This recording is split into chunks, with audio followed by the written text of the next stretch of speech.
Nova York, 1977, a cidade mais vibrante do mundo, vivia dias sombrios. Nas ruas, o medo era tão palpável quanto a fumaça que saía dos bueiros. Um assassino andava solto. Ele matava sem padrão fixo. Jovens em carros, pessoas voltando para casa. E o pior, ele escrevia cartas desafiadoras para a polícia, assinando como filho de Sam. A mídia alimentava o pânico. A cada nova carta, milhares de novas armas eram compradas. As pessoas não saíam mais à noite. Casais evitavam namorar em carros. O medo mudou o comportamento de uma cidade inteira. Mas quem era o filho de Sam? E será que ele agiu sozinho? Fica até o final, porque a verdade que poucos conhecem é ainda mais perturbadora do que os jornais contaram. Tudo começou numa noite abafada de verão. Donna Loya, de 18 anos, estava sentada no carro com seu amigo Joey Valente, conversando depois de uma festa. Quando pensaram em sair, um homem se aproximou do carro. Sem aviso, sacou uma pistola calibre 44 e disparou. Donna morreu instantaneamente. Joey sobreviveu, mas não conseguiu descrever o agressor em detalhes. Seria apenas mais um crime brutal em Nova York, se não fosse pelo padrão que viria a seguir. Em poucos meses, mais 5 ataques semelhantes aconteceram. Sempre casais, sempre à noite, muitas vezes perto de carros. A polícia começou a suspeitar de um serial killer, mas o que deixou todos em choque foi quando, em abril de 1977, o assassino enviou sua primeira carta. Endereçada ao capitão da polícia, ela dizia: "Eu sou filho de Sam, amo caçar. Serei mais poderoso que vocês jamais imaginaram. Pare de me procurar ou matarei mais." As palavras eram caóticas, mas havia nelas uma inteligência perturbadora. Ele sabia como manipular a mídia e como plantar medo. Comenta aí, você já tinha ouvido falar dessa história? Enquanto a cidade entrava em pânico, a polícia montava a maior caçada humana da história de Nova York até aquele momento. Eles checaram mais de 75 mil pessoas. Nenhuma pista concreta, nenhuma testemunha confiável, apenas mais mortes e mais cartas. E então, algo estranho aconteceu. No dia 31 de julho de 1977, mais um ataque. Stacy Moskowitz e Robert Violante estavam dentro de um carro, em uma rua deserta no Brooklyn. O atirador apareceu e abriu fogo. Stacy morreu. Robert ficou cego de um olho. Mas dessa vez, houve uma pista. Uma testemunha viu um homem recebendo uma multa de estacionamento poucos minutos antes do crime. E essa multa seria a chave para tudo. A placa levava até David Bonkowitz, um jovem aparentemente comum que trabalhava no correio. Quando a polícia foi até sua casa, encontrou um arsenal dentro do carro, uma metralhadora, munições, mapas marcados com locais dos ataques. Ao ser preso, ele teria dito calmamente: "O que demorou tanto?" David Bonkowitz foi julgado e condenado à prisão perpétua. Caso encerrado, certo, errado. Porque aqui começa a parte que poucos conhecem. Uma teoria que até hoje divide investigadores, jornalistas e até criminologistas. E se David Bonkowitz não tivesse agido sozinho? Durante os interrogatórios, Bonkowitz mencionou que fazia parte de um culto satânico que o forçava a cometer os assassinatos. Ele citou nomes, locais de rituais, e descreveu cerimônias macabras que envolviam sacrifícios de animais. No início, todos acharam que era desculpa para tentar aliviar sua pena. Mas aí começaram a surgir conexões estranhas. Testemunhas de ataques anteriores descreveram agressores muito diferentes fisicamente. Em alguns casos, o atirador parecia ser mais alto, ou ter cabelos mais claros. Outras vezes, relatos indicavam 2 pessoas no local. E os vizinhos de Bonkowitz relataram ter visto movimentações estranhas em sua casa durante meses, com grupos de pessoas entrando e saindo à noite. Um jornalista, Moe Terry, dedicou anos de sua vida a investigar essas pistas. Ele escreveu um livro, The Ultimate Evil, onde afirma com detalhes: David Bonkowitz fazia parte de um culto chamado Os Filhos de Sam, e ele não matou sozinho. Se isso já te chocou, imagina o que vem depois. Segundo Terry, o culto tinha ligações com outros crimes famosos, inclusive o assassinato da atriz Sharon Tate em Los Angeles, em 1969, atribuído a Charles Manson e sua seita. O padrão: cultos satânicos, lavagem cerebral e assassinatos ritualísticos mascarados como crimes comuns. O Polícia Federal norte-americana, durante anos, tratou o caso como isolado, mas documentos liberados recentemente mostram que havia, sim, investigações abertas sobre cultos satânicos em Nova York naquela época.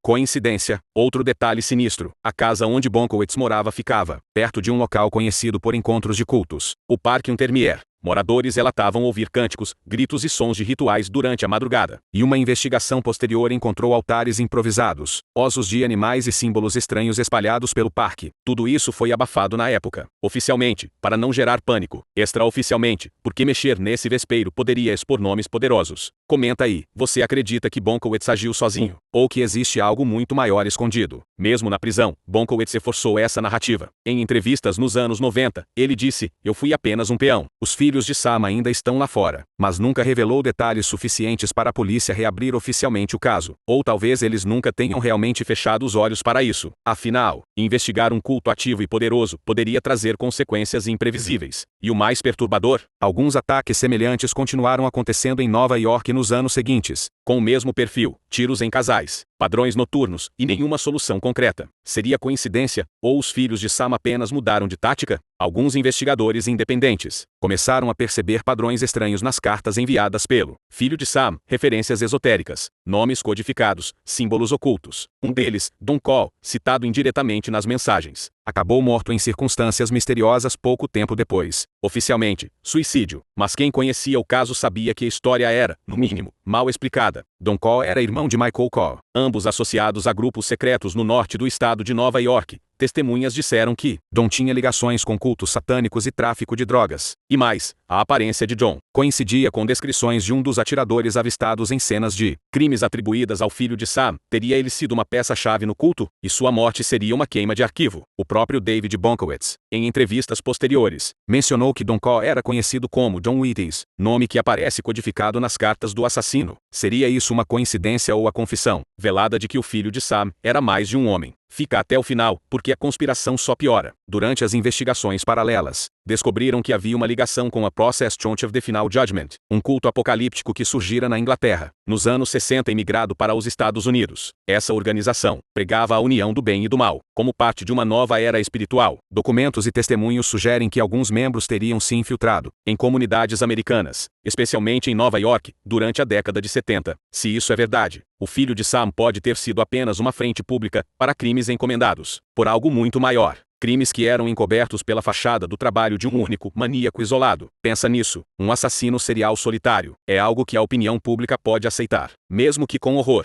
Já a existência de uma rede organizada, infiltrada, planejando mortes rituais. Isso seria algo capaz de quebrar o tecido da sociedade. Comenta aí, você acha que a verdade foi escondida de propósito? Em paralelo, vários ex-colegas de Bonkowitz, no trabalho dos Correios, relataram comportamentos estranhos. Ele falava sozinho, ria sem motivo, escrevia frases desconexas em pedaços de papel, mas nunca parecia violento. Essa dualidade é típica de pessoas manipuladas mentalmente. Segundo especialistas em criminologia, um detalhe ainda mais perturbador apareceu anos depois. Uma série de assassinatos não resolvidos, semelhantes aos métodos do filho de Sam, aconteceram em áreas próximas a Yonkers, onde Bonkowitz morava, mesmo depois de sua prisão. Oficialmente, nunca foram ligados a ele, mas para os investigadores alternativos, esses crimes eram a assinatura clara de que outros membros do culto estavam ativos e eliminando ameaças ou novos alvos. E lembra da história dos vizinhos ouvindo rituais no Parque Untermeer? A polícia ignorou as denúncias, mas registros internos mostram que patrulhamentos reforçados foram feitos na área na época, indicando que eles sabiam que algo estranho acontecia ali. Só que, oficialmente, nada foi encontrado, ou nada foi divulgado. Se isso já é assustador, espera até ouvir a próxima parte. Em 1993, Bonkowitz deu uma entrevista para a televisão onde, com um olhar vazio, afirmou que foi possuído por entidades demoníacas durante os ataques. Para alguns, isso é apenas delírio. Para outros, é uma metáfora para o tipo de lavagem cerebral e pressão psicológica que cultos satânicos aplicam nos seus membros. Existem casos documentados onde técnicas de privação de sono, abuso psicológico e manipulação de crenças foram usadas para criar assassinos sem memória clara de seus crimes. Teria Bonkowitz sido uma dessas vítimas? O mistério se aprofunda ainda mais quando lembramos que, até hoje, a Polícia Federal norte-americana possui mais de 300 páginas de documentos sobre o filho de Sam que permanecem parcialmente censuradas. Alguns trechos são completamente apagados, como se esconder nomes, locais ou ligações que poderiam reabrir feridas muito perigosas. E é aqui que o caso se torna não apenas uma história de crime, mas de poder e silêncio. Quantas organizações sujas operam nas sombras, mascarando seus atos através de loucos solitários? Quantos crimes são oficialmente resolvidos de forma conveniente, enquanto a verdade permanece enterrada? Comenta aí, você acha que esses documentos secretos escondem provas de uma conspiração real? E o mais intrigante, Bonkowitz, que hoje se diz renascido em Cristo, continua afirmando que nunca poderá contar tudo o que sabe, por questões de segurança. O que poderia ser tão perigoso para um homem que já está condenado à prisão perpétua? Fica até o final, porque a revelação mais chocante ainda está por vir. A revelação mais chocante veio quando documentos internos, vazados discretamente por fontes anônimas, em meados dos anos 2000, sugeriram que o filho de Sam pode ter sido apenas uma peça dentro de um esquema muito maior de manipulação social. Esses arquivos indicavam que certos cultos, incluindo os ligados aos crimes de Nova York, eram monitorados e, em alguns casos, convenientemente ignorados por agências de segurança nacionais. Por quê? A resposta oficial nunca veio, mas especula-se que permitir a existência desses grupos poderia ser útil para testar teorias sociais, dispersar tensões urbanas, ou simplesmente controlar narrativas de medo nas grandes cidades. A ideia era simples e sinistra: onde há pânico, há poder. David Bonkowitz, o rosto público da tragédia, ficou preso à imagem de monstro solitário. Enquanto isso, os nomes maiores, os elos mais perigosos, desapareceram sem deixar rastros. Ele se tornou o bode expiatório perfeito, isolado, desacreditado, e com sua voz abafada por décadas de silêncio conveniente.